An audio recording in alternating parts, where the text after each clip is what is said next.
This week, I read Fourth Wing and Iron Flame, and now I have nothing to do except wait for the third book to come out sometime this year, maybe 2025. We don't know yet. I've been thinking about this book nonstop and what I think might happen in the next installment, which I theorize is going to be called The Second Signet. So I thought it would be fun to make a little video where I get out all my predictions now while we still know nothing about the next book, and in a year, everyone will either be super impressed or I'll private this video like a big dumb idiot. Either one sounds fun to me. I've arranged my predictions into a bingo card so that when I read the book, I can play bingo and I can shout bingo when I inevitably get bingo. Obviously, I'm hoping for a blackout because I think they're all right, but I will settle for bingo. Bingo only requires 25 predictions, but I have 37 so that I can make multiple cards for my friends and have some variety. Also, spoilers, if you haven't read the books and want it to be a surprise, then don't watch this video.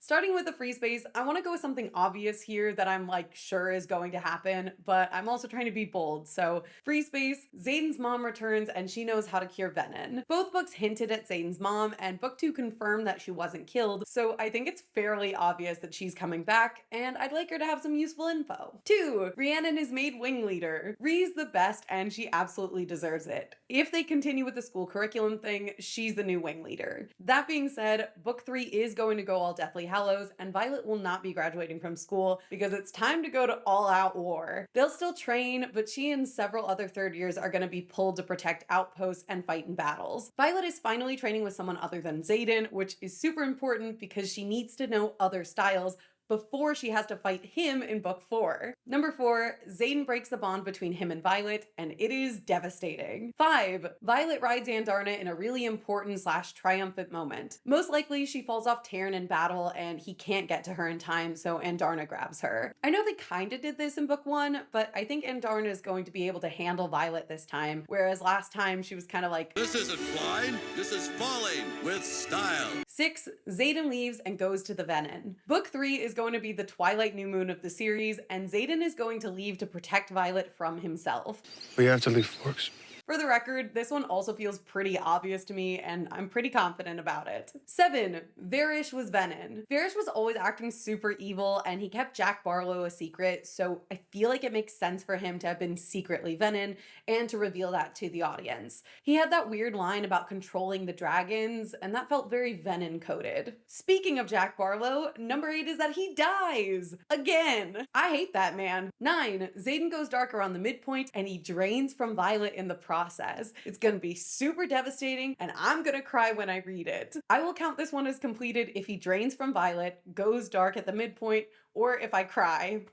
It's my bingo game. 10, the Empyrean joins the fight. This is book 3, so I feel like this is the one where the Empyrean takes a firm stance. In book 1, they said no. In book 2, they stayed neutral and let the individual dragons choose. So I think this is the book where they are taking a firm pro-war stance. 11, Sigale abandons Xaden. We established that Taryn and Sigale have to be together every couple days, but we don't know how long dragons can be away from their bonded rider. Since this is the book where Xaden's going to leave everyone and go to learn from the Venom, I predict that Sigale is not going to go with him. She's gonna stay with Violet and Taryn, but she's devastated by the decision. I've abandoned my child! I've abandoned my boy!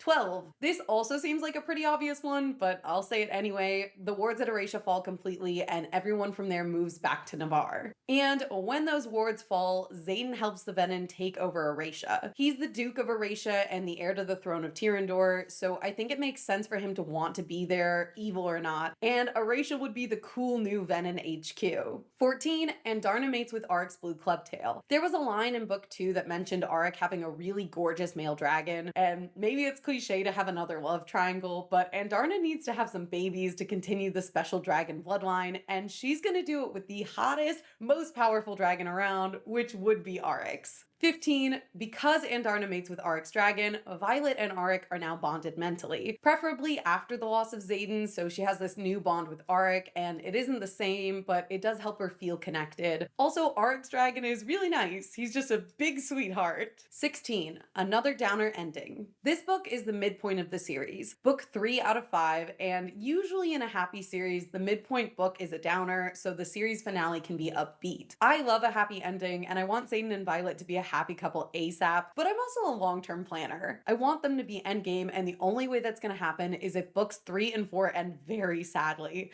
Sorry, everyone, but it is for the best. 17. Auric and Violet become a couple. These two seem a lot healthier than Violet and Xaden, and I think they had chemistry in book 2. I like Auric, and I think they should date. My prediction here is that they will be forced together as part of some agreement with the king. Auric agrees to a betrothal if it's with Violet, and in exchange, the King of Navarre will prepare them all for war, something like that. 18. Xaden stays Venin. This might be part of the downer ending, but I wanted to give it a separate square because I think it's its own prediction. I don't think they're going to resolve him being Venin in one book's time. The Venin are the big bad of the series, so I don't think they're going to figure out a cure in this book, maybe book 4. 19. Violet takes Xaden's seat on the assembly. They still don't all trust her, but Sigale insists, and it's a really nice bittersweet moment and shows that she respects her. Number 20. Auric's brother lives, for now. I feel like it's clear that at some point Auric is going to become the King of Navarre, most likely because his father and brother are killed either in battle or by assassins, and Auric's going to step up to the throne. He had that whole line about not being meant to be king in book 2, which pretty much just confirmed to me that he's 100% going to be king, but I don't think it's going to happen in this book. I think that's a book 4 development, so his brother will not die in book 3, but we are definitely going to meet him. 21. Violet rides Sigale. I don't know, just kind of seems like something she would do. Violet loves breaking rules and talking to other people's dragons, so I feel like she would take it a step farther and ride one in this book. Sigale didn't go with Xaden, and she likes riding, so maybe while Taryn is busy one day, she takes Violet out and they have a little bonding session and Sigale tells her some of Xaden's history. 22. I'll like it. If you don't think I'm allowed to put this on my own bingo card, you are wrong. 23. Violet tells everyone that Xaden is in Tinsic. Violet is so shit at keeping secrets, and she knows the absolute biggest one. I don't think she would intentionally betray Xaden, but once he leaves to join the Venin, I think she's gonna tell everyone what he can do so they can all start strengthening everyone's mental shields. 24. Someone's signet doesn't manifest and they explode brutally. This was mentioned in book 1, but we never saw it happen, and we didn't see it appear in book 2, so I feel like it's gonna pop up in book 3. 25. Taryn's previous rider is the leader of the Venin, and he was also Brennan's lover. Taryn doesn't talk about the previous rider, Nolan, and no one confirms that he is dead, so I think he's alive, and he turned Venin to save Brennan just like Xaden did. I feel like that's a good twist, and it can make Violet question her inherent goodness. Taryn chose her, but he also chose someone who turned dark, so maybe the dragons aren't infallible. 26. Violet develops her second signet, and it is seeing the future. I will count this one as a win, even if she just develops another random signet, but the book's gonna be called The Second Signet, so it's gonna happen. 27.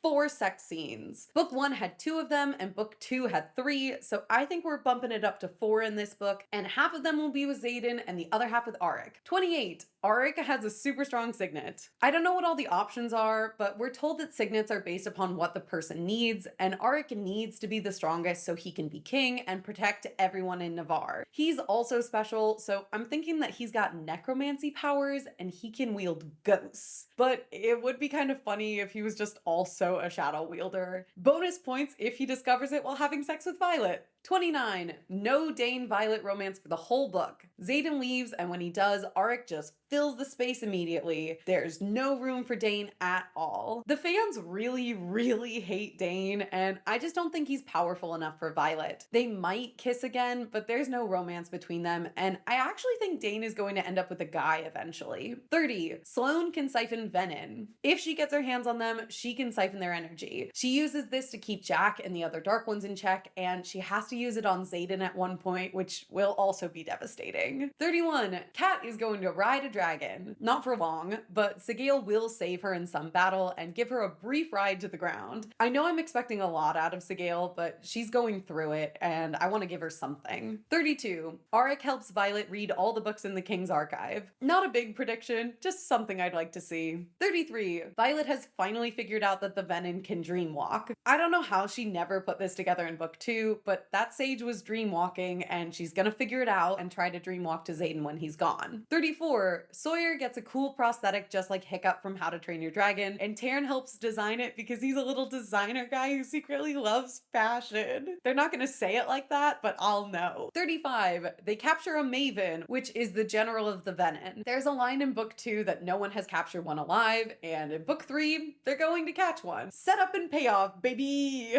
36, less cadet death. Even though they're entering a war, Violet is going to listen to Kat and the other Griffin Riders, and they're going to be more humane with the incoming first years. They still want to prepare them, but no one dies doing Parapet or Gauntlet this year for the first time ever. And finally, my last prediction of the book is also the last thing I think is going to happen in book 3. Number 37, Xaden makes a wyvern, and Violet sees it at the end of the book. We already know Xaden's really good at runes, and he's going to make a super powerful dark one, so I think he definitely has at least one wyvern by the end of this book, and his wyvern breathes black fire. It's a dope cliffhanger and sets up Dark Xaden for book 4. So that's my list. Let me know what predictions you have. I'm super excited to read the third book and play bingo with everyone next year. Bye!